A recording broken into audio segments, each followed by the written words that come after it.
Hello, hello, hello, folks. I am Josh Muddy, and this is a podcast for all seasons. And today, myself and my co-host Eric Joseph are going to be doing something that we probably should have been doing quite some time ago. But we're going to be doing a Wonder Woman DVD review since our DVD just dropped relatively recently. And unfortunately, we never got a chance to do a proper Wonder Woman movie review. So that's going to be kind of jam-packed in with this discussion. So, Eric, why don't you go ahead and kind of get us started? I'd like to try and do a little bit of back and forth as far as our takes on certain parts of the film, certain things, where we think it succeeded, where we think it failed, and what do you think it means, especially the astounding success of Wonder Woman, the movie.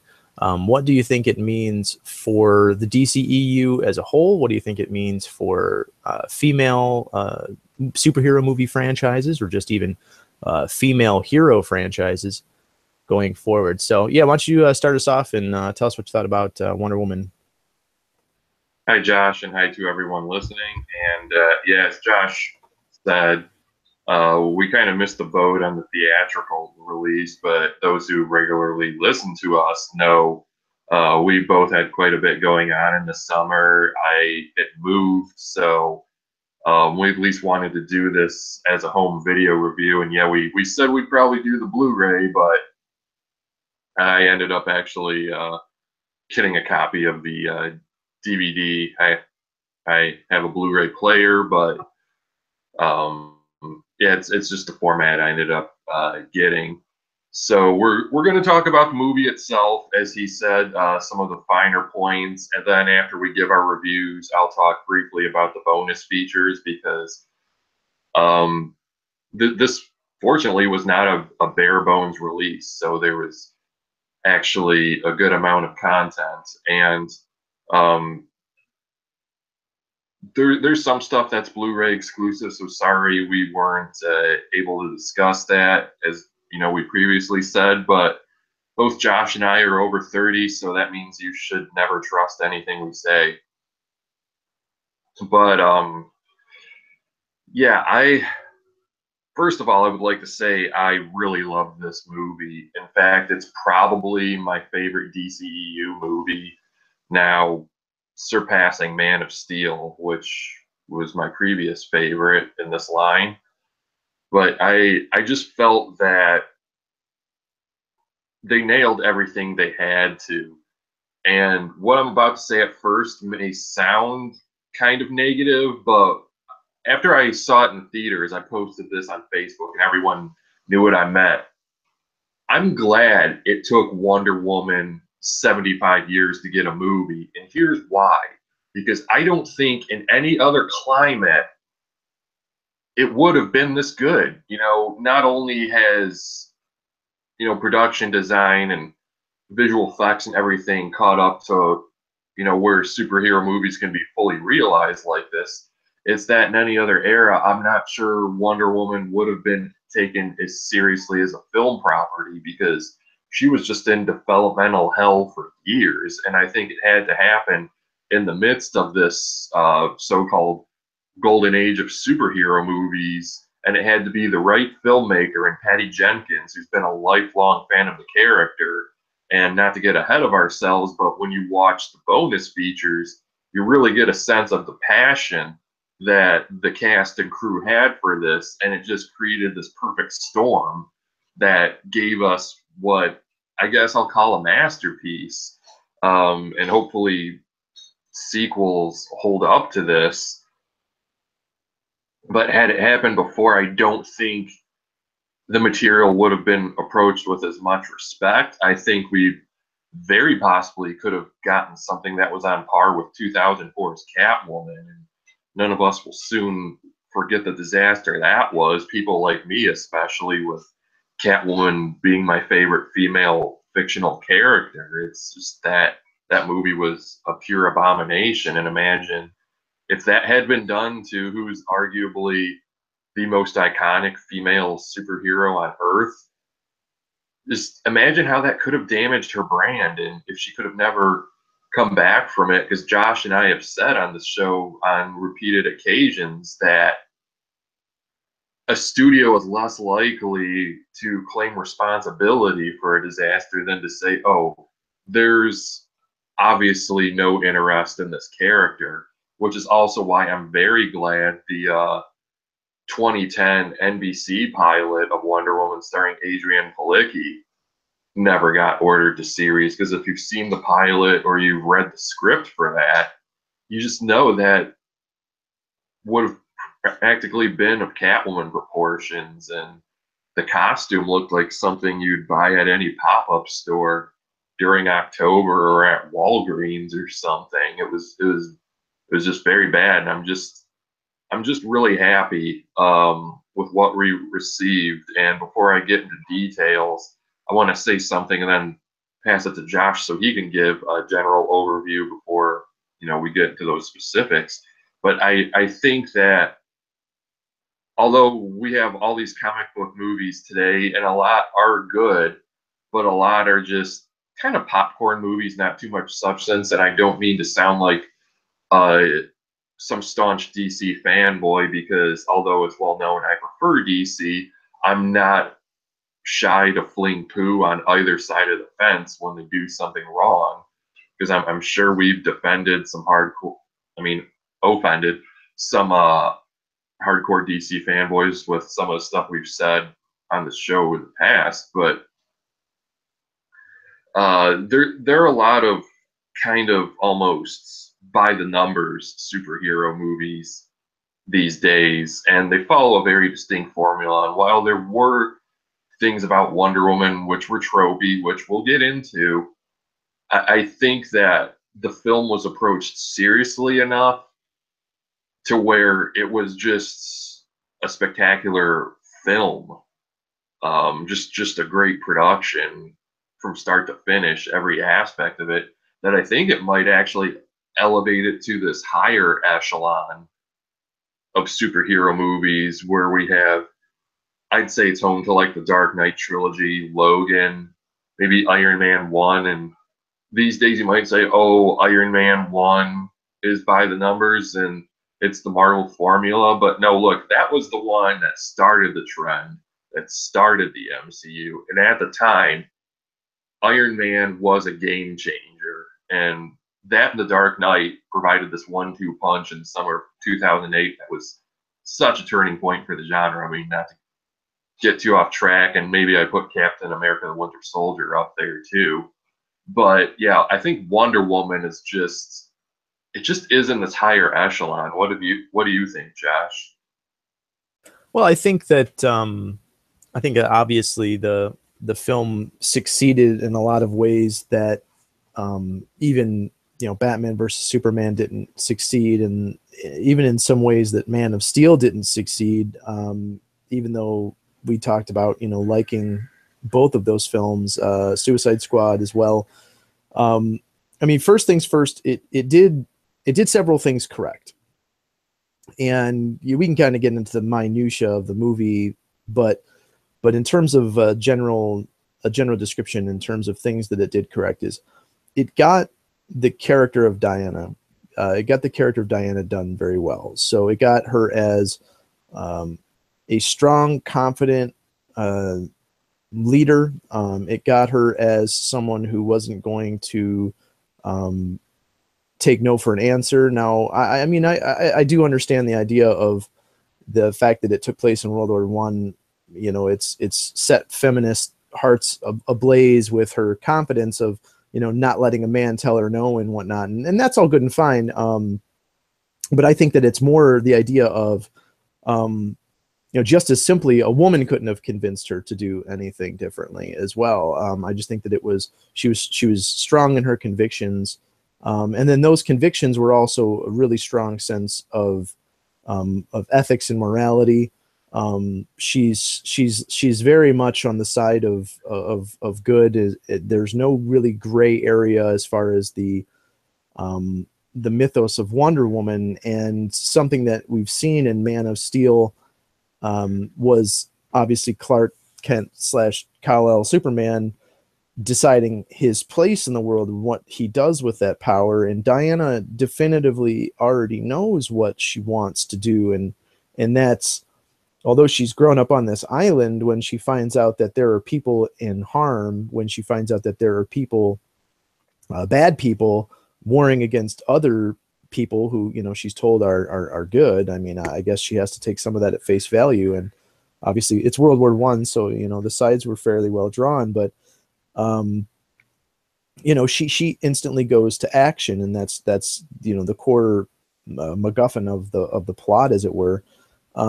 But so they got the character of Diana down spectacularly. They also got the look down spectacularly. So you know, Eric mentioned the Adrian Palicki Wonder Woman television show that I believe it was the creator of Ally McBeal was trying to make a few years back, and yeah, the look, it looked like something that a fetish girl could get at a Hot Topic. It was, you know, this vinyl, ludicrously bright colored Wonder Woman outfit, and I have got no problem with the bright, shiny red, white, and blue color palette of Wonder Woman, but if you're going to take an icon like Wonder Woman, you're going to move her, and not only an icon like Wonder Woman, but you're going to take the mythology of a character like Wonder Woman that's not only built and changed over you know, dozens and dozens of years. You're going to say that from a practical standpoint, yes, it wouldn't make any sense that Wonder Woman has this red, white, and blue suit sitting around on Themyscira. Now, obviously, the comic book origin is that to represent herself as, you know, a helper of the cause of the United States, she donned the Stars and Stripes outfit that everyone, you know, knows and loves. But I like the fact that they kind of went with a more modern telling, and they went with the idea that this is a modern origin story for Wonder Woman, or at least a more semi-modern origin story for woman that is following the comic book origins and kind of giving her this Greek mythological upbringing. You know, it makes her costume looks spectacular. It looks like it belongs on on the film. It looks like it belongs in this this world that they created on Themyscira, and it looks as though this is something that, yeah, she could and does fight in.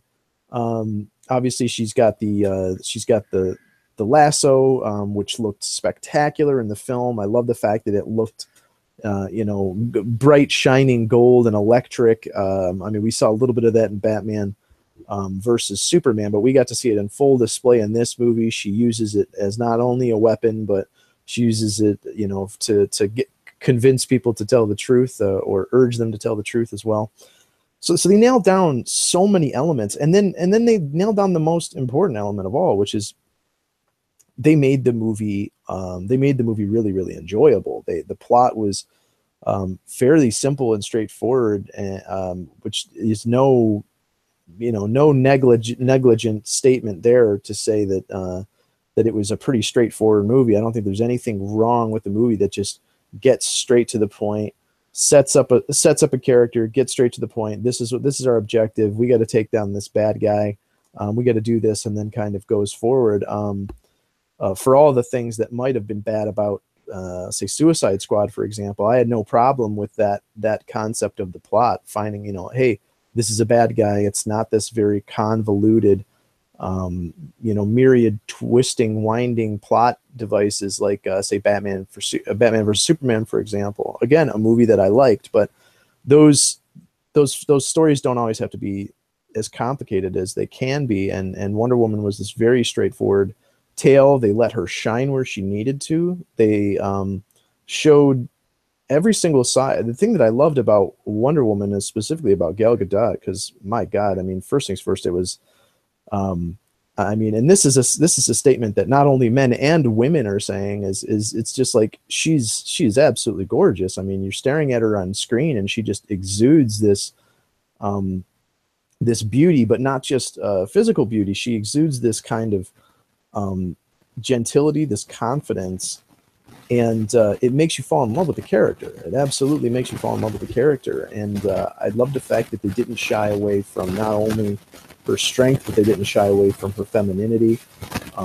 They didn't play up to this. I know that there's this, I'm sure we'll probably get flack for this a little bit, but they're kind of playing up to this idea of the fact that Wonder Woman grew up on an island of females, so she must be a lesbian because it's, you know, it's an analog for the island of Lesbos or something like that, Themyscira. And I mean, I definitely get that there's some you know, maybe conversation to be had, some debate to be had about that, but no, she came across as overtly feminine, and I think that it played up to the strengths that she absolutely needed to have in the film.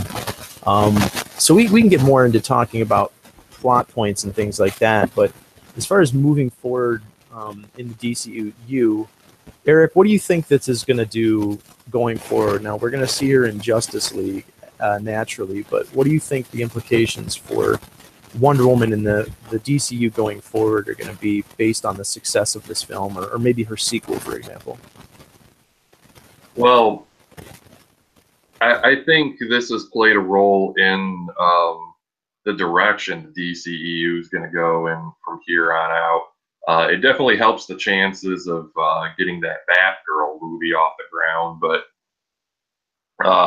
you know, we've got Wonder Woman 2 now set for December of 2019, and they're expected to start rolling sometime mid to late 2018, which would be realistic for you know, a film of this caliber. But yeah, it's good for female superheroes and the superhero genre as a whole, and it gave DC the shot in the arm that it needed. We've seen that Wonder Woman has really become more prominent in the Justice League marketing. It's not just totally centered on Batman like it may have been at first or we thought it would be. It's like they've also got this other golden goose that they, you know, could place some focus on. But a great thing about this movie is that other than the bookends of it with the emails with Bruce Wayne, it's completely a standalone, and I like that. And you know, Jeff Johns and Diane Nelson said in a recent interview with Vulture that's where they're pretty much going with these movies now. That yes, they're all in the same universe, but they more so are able to exist unto themselves. And I would honestly prefer it that way. It gives filmmakers more freedom with what they're going to do. It certainly worked with Patty Jenkins. Um, you know, they say James Wan had that freedom with Aquaman, which is pretty much, I think, been confirmed by Johns at this point. Creative control is what got Matt Reeves to accept the job on the Batman. And I really like it not having all these Easter eggs because it's a strength and a weakness of the Marvel Cinematic Universe. It's like, yes, you get all these little ads and team ups for future films, but you know, I still have yet to see Guardians of the Galaxy Volume 2. And I know that had in part important things for the MCU overall, but every bit of footage I watched from that movie, every trailer, every clip, sorry, it's painful for me because it's so immature. It's like Drax, like, it's all I hear is like, ah, nipples. It's like it was written by 6-year-olds for 6-year-olds. And I'm going to have to rip off the Band-Aid at some point and watch it, but I wish it weren't that intensive. I wish I could go my life without seeing Guardians of the Galaxy Volume 2, but as someone who follows the MCU and writes about this stuff for a job, I have to at some point. I mean, I'm also cringing at a lot of what I see of Thor Ragnarok. I'm sorry. Every line in the movie is a quip. It's visually stunning, but hopefully I get to see it on opening weekend because I at least like the character of Thor. But you know, not getting too sidetracked and getting back to Wonder Woman. You know, Josh kind of took some of the words out of my mouth, but I think Gal Gadot, and yes, we found out that's actually how you say her name. it's exactly like it looks, and we know because that's how she pronounces it. So um, we're going to pronounce someone's name the way they actually do. So I think that she and Patty Jenkins really figured out this character who, yes, the precedent was established in Batman versus Superman, but she wasn't as fully explored upon as in this. And I think they just really nailed all those intrinsic qualities of Wonder Woman. It's like, yes, she's the warrior, but fighting is her last resort. It's her qualities that you got this sense from watching the movie that she really loves and cares about every living being.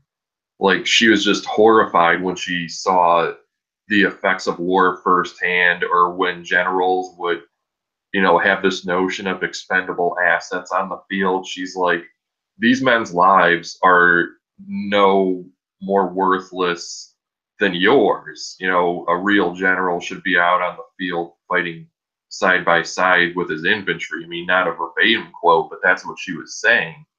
And she really had this goal to save humanity. And yes, Gal is extraordinarily beautiful, and I think her, you know, that physical and inner beauty, she had this charm to her that I think was compounded with Diana's ignorance of the world outside Themyscira, that I think was not only funny, it was also kind of adorable the way they did it.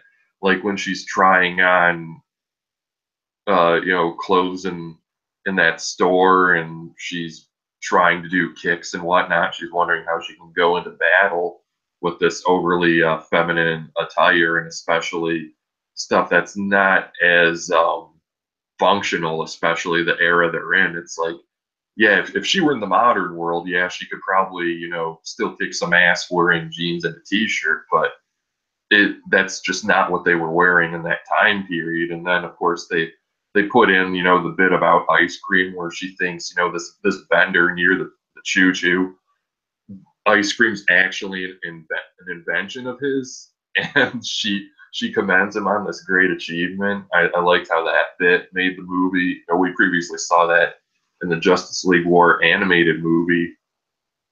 And Josh was wondering if, laying out how this succeeded in areas other DC films didn't. Like, yeah, as much as I love Man of Steel, there were some pacing issues, and I think that just the flow of this movie was so much better. And you also had the love interest of Chris Pine, and we saw this, gender flip, and he was kind of the damsel in distress, but he was in no way helpless. He was a highly capable spy, but of course he's not on the level of someone who's essentially a demigod. And that was another thing when Josh was talking about this being quote unquote modern. We mean there was a lot of New 52 influence in this, with her being the actual daughter of Zeus and not just sculpted by clay. And they pretty much hinted that her sculpted from clay origin was something that was more so probably a line that was fed to her by Hippolyta, because we wouldn't doubt if there was, an actual conception of her through an act of romantic congress between Hippolyta and Zeus. But the movie worked also because the characters gelled so well, not just Steve's army buddies, but uh, Chris Pine and Gal Gadot just had an incredible chemistry that was, believable. And you saw, like, this was her first love. And spoilers, I mean, this movie has been out since June, so we're not going to hold anything back. You really believed her, and you felt that pain of hers when he sacrificed his life at the end. And we shouldn't have been too shocked that he was going to die, because this isn't, unfortunately, going to be the Steve Trevor that we have in the comics now. And they're on and off again lovers, and last I know they're on in the comics. And he can't be that liaison between the Justice League and Argus, but either he was going to be an old man a la Peggy Carter from the Marvel movies, or he was going to have to die, and they picked die. So maybe she'll get a new love interest in the future. Maybe Batman, because Superman and Lois Lane seem to be a thing, but we'll see. We'll see how it goes in Wonder Woman 2 if she found someone else or has a love interest at all. But another aspect I want to touch on before I give it back to Josh is also the villain of the film, Ares, and we also had this twist of who he actually was. And I mean, some people have said, you can't complain about Marvel villains not being fleshed out anymore. Yes, this may not be an Ares that was fleshed out as well as in the Wonder Woman animated movie from 2009. But I think in the context of this origin story, it worked because it didn't take the focus off Diana. And sometimes villains can steal the show. And this really needed to be her movie in every sense. There was a lot riding on this in so many ways, which we've pretty much already listed. But I think it was also more so her versus the idea of war. And they gave that an invisible, man, I can't talk today, a physical embodiment in the form of Ares himself. And we built to him at the end. And that ties into her just being this being of pure love and compassion, which it's no wonder why Wonder Woman got a Star Sapphire ring during the Blackest Night comic book event, because if any DC character is going to be the embodiment of love, it's Wonder Woman. So yeah, I think it was more so, this build up, but still, when they did the big reveal, they still flat out established Ares' clear motivation, why he was doing what he was doing, why he wanted Diana to come to his side and restore Earth to this paradise that he thought was being ruined by man. And let's be honest, he had some very valid points, but so did she, and we're supposed to root for the hero anyway. But I don't think he was as two-dimensional as other villains in comic book movies we've seen. I think it worked in the context of the story, just as even though Zod was a villain we'd seen before, when you looked at the context of Man of Steel and the story they were trying to tell, Zod was necessary to that story. So, good villain for this time around. Maybe they'll go with Cheetah or someone else in the sequel, but I don't know, I'm kind of thinking I've touched on as much as I can of the story, but I'm going to let Josh chime in with a few other details he wanted to touch on as well. Maybe some stuff I discussed and what he thinks this means for the future of the DCEU going forward. And then after that, we'll give our overall scores. Right. So I think that first things first, as far as like the villain, you mentioned the villain. As far as specific plot points, I thought that the pacing of the movie was done really well. I like the idea that we saw some very tertiary ties to Batman versus Superman. We see Wonder Woman get the tintype of the photograph that Lex Luthor had of Wonder Woman with this group, showing that basically, Diana Prince, or whatever identity that she had taken, this is a woman who's been an adult, at least visibly an adult, since the early 1900s. She's still alive. The fact that we got that in the beginning of the movie and tied of just kind of blasted off this origin story in her memories. It's a good way to do it. I don't have any problem with the flashback. The flashback storytelling. I mean, it worked with Forrest Gump. It's one of the best movies of all time. It's been done several times in several really great movies, and Stand By Me is another one that comes to mind. And it can work really, really well because you get some insight into the kind of the character's mindset that you've kind of come to know and love. What makes them who they are. What would make a Wonder Woman be pensive about helping out humanity, and then what would make a Wonder Woman decide to ultimately say, no, I have to.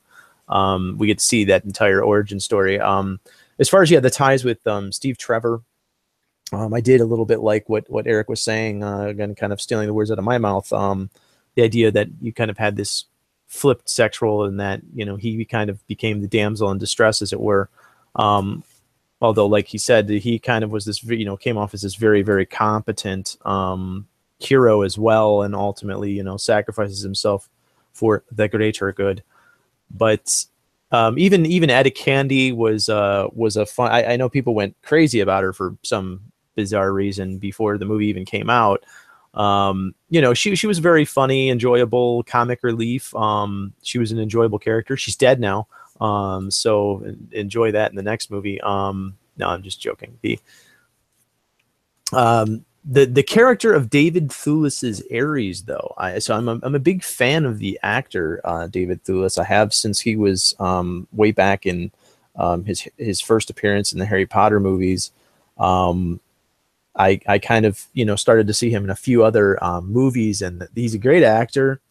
I believe the boy with the striped pajamas, he actually plays a Nazi, and he somehow still manages to come off as sympathetic. Like the guy's just an incredible actor. If you can pull that off in a role, you've definitely have some acting skill. But I think that actually one of the things I liked the most about the movie was this idea that that the God of War, and maybe this is a kind of a plot point that was overlooked by a lot of people, or an analogy that I think was kind of overlooked by people, but the God of War is not the one overtly calling for war. He's not the one who's overtly saying, let's, he's not shouting on television or radio from the rooftops, we need to destroy this population, they're evil, and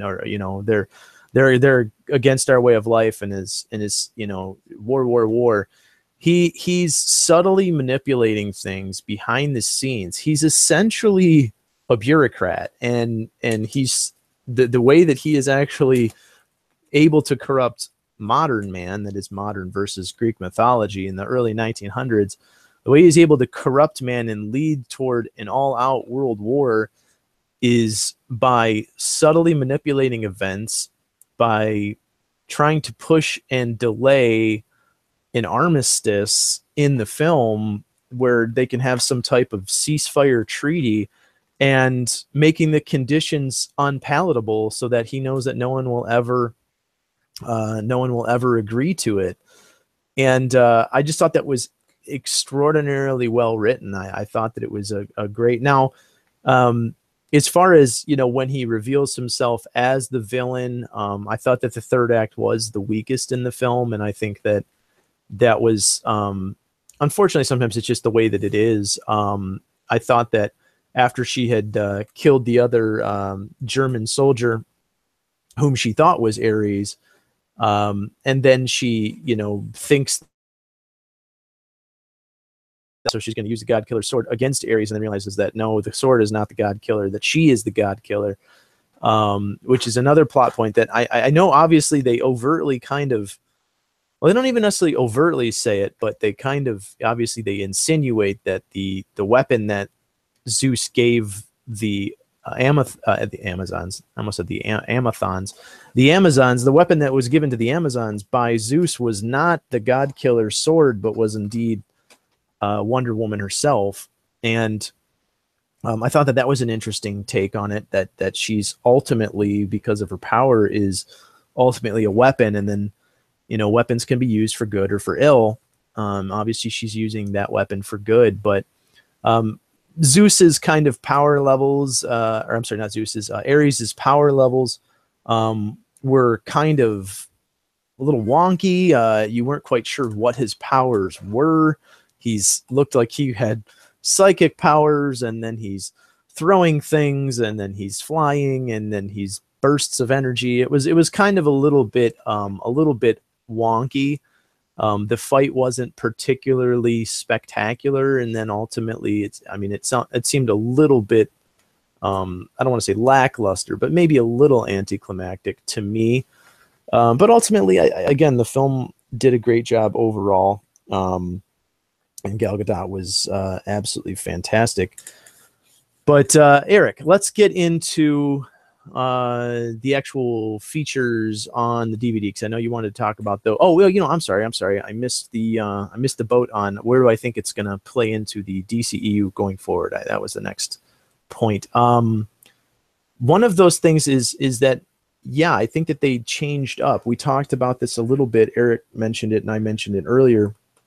But this idea that they saw that, I believe, the kind of shiny happiness that Wonder Woman represents isn't necessarily a bad thing. You can still have a character like that in the darkest of conditions, i.e. World War I, for example. Extremely dark conditions, war conditions, quite literally, and the world kind of hanging in the balance. And the fact that you still have this shiny, happy character who's a beacon of hope. In my opinion, that's kind of something that Superman can be, and they kind of went with a different. Not that he's not a beacon of hope, but they didn't play to the strengths of that narrative in Man of Steel, for example, as overtly. And I think that going forward, she's definitely going to be at the forefront of that.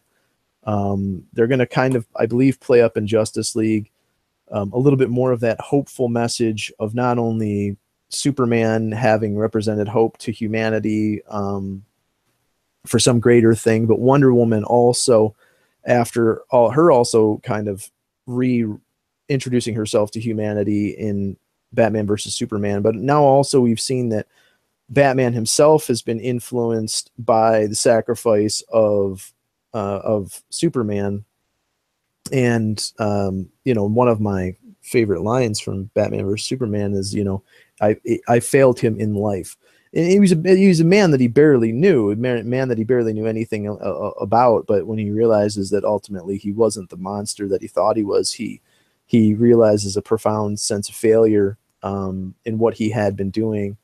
I think that we're going to see a much more hopeful Batman as well. That doesn't mean that the stories can't be dark. I think that if you read any good DC comic book story, that's kind of the general overarching idea, is that the elements of what's happening definitely appear to be very dark. It's kind of like this idea of it's always darkest before the dawn.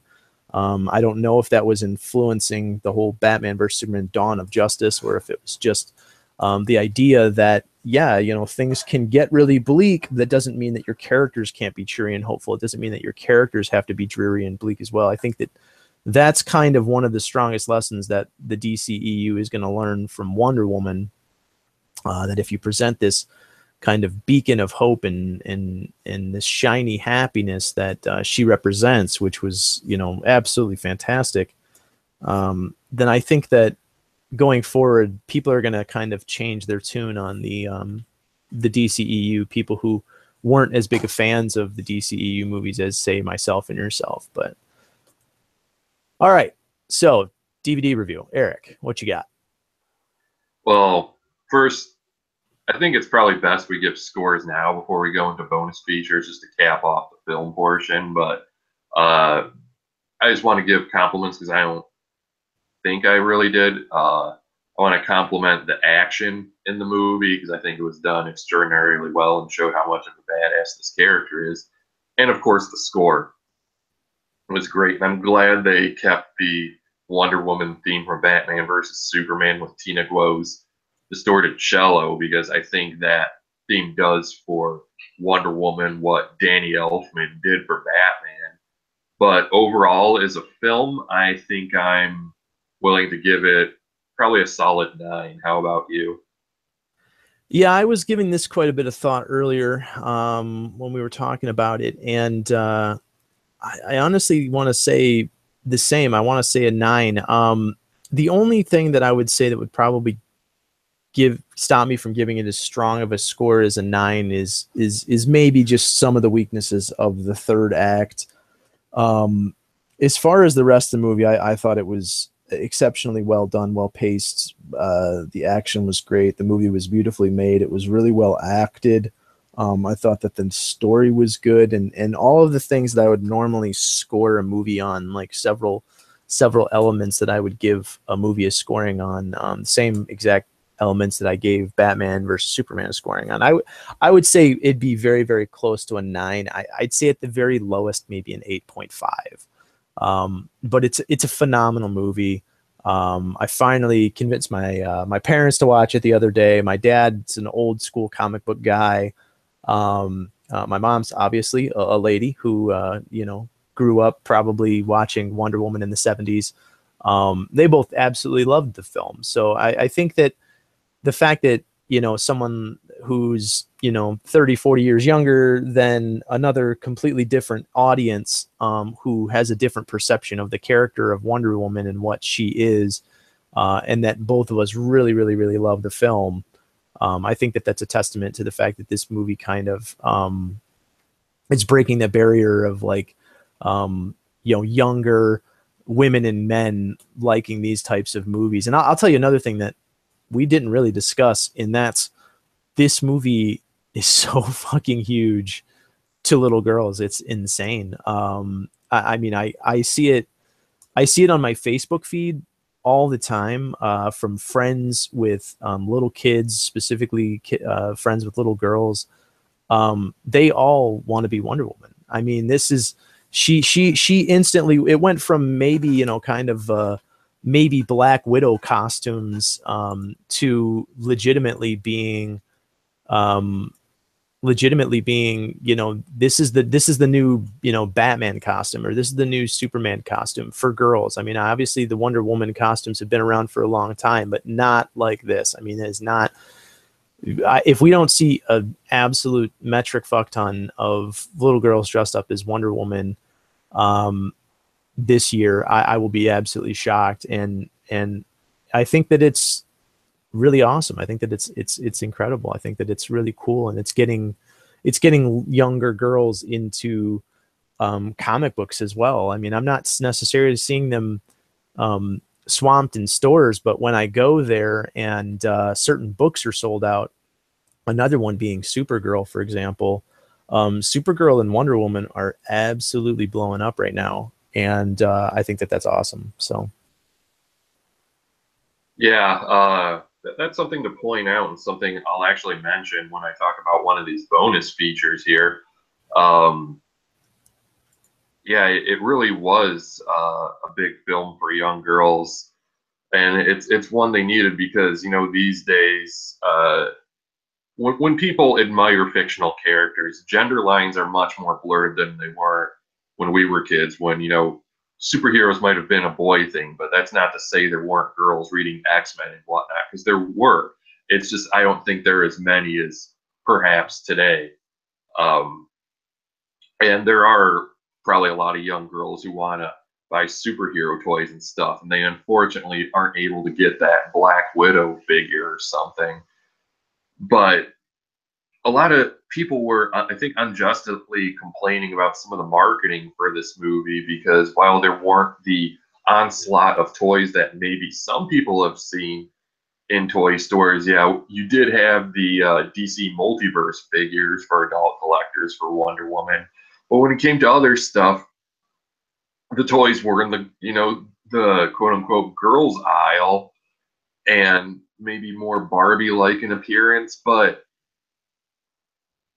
it's better they had Wonder Woman toys suited for girls, because it's a female character, and this I think was something, it's something a little girl can really look up to and relate to in a way that they maybe can't Superman or Batman. So it's really about the right marketing of it. And people were saying, oh, Warner Brothers wasn't promoting it well ahead of time.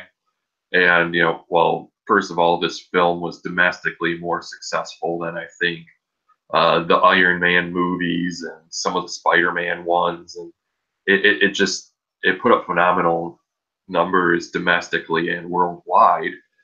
you know, they're not going to run TV spots 3 months before theatrical opening, and I don't think people were getting that. That happens more so when you're a month or less. And I remember when I seeing posts on Facebook. Remember, this movie came out in June. People were talking like in April and stuff. Why aren't we seeing Wonder Woman on TV? Because you're not. Minus maybe Super Bowl ads, you're not going to see ads for summer films on TV, and that's the fact of the matter. But moving on, the bonus features here, and like I said, I got the DVD version, and surprisingly, this is one of the better jam-packed DVDs I've seen in years. There were about 2 hours worth of bonus content on there, probably slightly more on Blu-ray.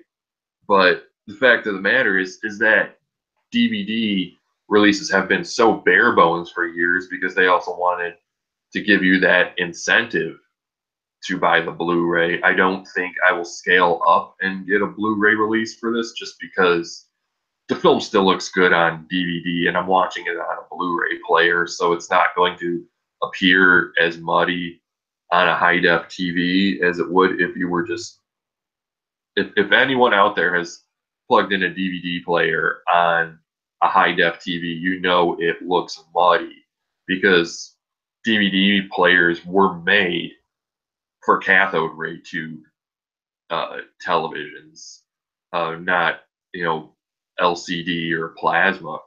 So to see that it wasn't just a double disc release that had maybe a couple bonus features, because that also happens all too often these days, because I bought some of the 2 disc editions for the DC animated movies, and you have a couple animated episodes for bonus content and maybe like one 10-minute featurette, and it's like, you call this a double disc edition? But I was quite pleased. I'm not sure if a bare bones edition of Wonder Woman exists. If you're someone who just wants the film and maybe wants to save a few bucks, I don't know. Maybe you can shop around, but I bought my copy at Target, and that was the only DVD edition they had out there, other than Blu-ray and 4K and other formats. But it really gets in depth and shows you the process and what Patty Jenkins put into this movie. And you do get insight straight from her, and you find out why, as I said earlier, why she was the right filmmaker chosen for this. And you get to see the passion that she, Gal Gadot, and others put into this character and the production as a whole. Hell, you even get to see the Amazons, who maybe didn't even have any dialogue, and how much training they put into this and how seriously they took their roles. It's like, yeah, I might just be a background character, but I understand that to pull off the illusion of Themyscira and look like it's this isolated society of warriors who just, to quote the Ultimate Warrior, breathe the air of combat. I hope someone out there appreciates that. It's just all the detail that went into this. And like even Chris Pine said on one of the featurettes, this is something no one's even going to look at. There were journals in the corner of a room, like Dr. Poison's notes. If you picked it up and flipped through it, they actually had notes written in German. There was just such a attention to the authenticity of this. And aside from getting into all the aspects of filmmaking, they did show, there was one featurette where they took aspiring young female filmmakers to the set, who had an interest, and somewhere after being on set, they said, I seriously want to pursue a career in filmmaking because of this production. And that's very telling in itself. And that's an experience they'll take for their entire life, that hey, you got to visit the set of the first Wonder Woman movie. And they probably also got some cool goodies. I think they got like some exclusive Wonder Woman notebooks or something to jot down their notes they were taking throughout the seminars and whatever. The only featurette I didn't care for was some like oddly out of place poetry slam or whatever you want to call it. I didn't even sit through that one, to be honest. All the other featurettes I watched and enjoyed. There's some deleted and extended scenes or alternate scenes in there. Certain conversations between Steve Trevor and Diana that maybe played out a certain way, or maybe what we saw in the movie were a product of reshoots, and they said, hey, maybe we could frame that conversation a little better, but the deleted / alternate scenes are really worth your time. There's a gag reel, which is a gag reel. To me, at this point, you've seen one gag reel. You've seen them all. I do know one glaring omission that's exclusive to the Blu-ray, and I have not seen it. Maybe it's on YouTube. Is I believe there's supposed to be some epilogue scene involving Etta Candy, and has at least one thing you can look forward to on the Blu-ray. There was like a Trinity feature, but it focused a little too much on Wonder Woman, and I can understand why, because this is her movie. But if you were calling a featurette, the Trinity, I think you should talk about Batman and Superman as well, and more about how these characters interact. But that's, maybe one of my only other gripes about the featurettes, but still overall well done. And before we wrap up, have you gotten the home release DVD or Blu-ray, Josh, or did you just do the digital download thing? And if so, are you going to check out the home video release at any time? Yeah, no, I got the digital release. Me and a few of my buddies, we kind of all share and pool our movies in a Voodoo account, and so I actually didn't even have to purchase Wonder Woman, and I got to see it digitally. Also, there are so many methods for seeing movies nowadays that I don't even necessarily have to make a purchase sometimes. But that's another conversation for another day. The special features are definitely something that I'd like to see. Typically, with like a Voodoo release, you do not get those special features, but they have been starting to do that recently, and I don't see why that hasn't always been the trend. I get that they're trying to sell the idea of the DVDs or the Blu-rays, but the fact of the matter is the fact that it cost them no money to essentially have this stuff released digitally, or I won't say it costs no money. It costs a lot less money than, creating, producing, manufacturing, shipping, and selling physical copies. It could definitely cost a significant amount less money than that. I would say that there's no reason that they shouldn't have those types of special features on every single digital release as well. But it is possible that those digital information might have been on the Voodoo release. But yeah, I've watched it a few times. I think I've watched it maybe 3 times total, not including the theater. And like I said, it's a great film. I would like to see some of those special features, specifically the deleted scenes. And I actually do like quite a bit the gag reels. I just think it humanizes these characters. It humanizes the actors playing them. It kind of makes you realize, yeah, these are people just like us, and they're just as much. Okay, it does look like the Voodoo release does have quite a bit of extras. So yeah, if someone's thinking about getting it on Voodoo, it does have the Etta's epilogue, Etta Candy's epilogue, and it does have all the other features that Eric was talking about. So it looks like maybe about eight features included with even the digital release. So it's definitely worth picking up either digitally or a physical copy, Blu-ray. I guess if you've got a Blu-ray player, which you should buy at this point. Come on, people, get a goddamn Blu-ray player.